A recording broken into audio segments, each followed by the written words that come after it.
Бәрі жақсы, ойдағыдай. Өздеріңіз көріп тұрсыздар.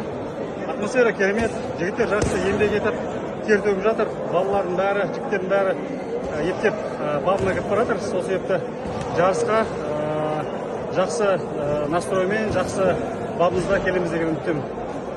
Қатыс кедергі болып отқан жоқ па, травма? Жоқ, қазір сәтте барынша емдеп жатырмыз. Әлі алда бір апта бар, бір аптада жазылып жақсалып қалады деген үміттемін.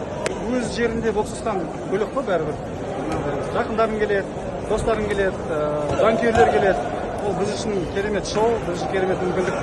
Төрағамен спаррингке тұрғаныңызда болып жатыр. Қалай екен жалпы?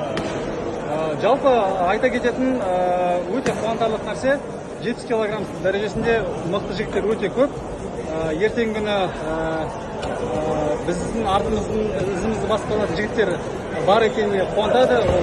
Төрехан бар, жаңағы Нұрсал Нұрбек бар, өте жақсы боксшы. Фарух бар. Сол себепті қуантады. Бұл салмақта әлі де талай дербилер, талай мықты жекпе-жектер болатын сияқты.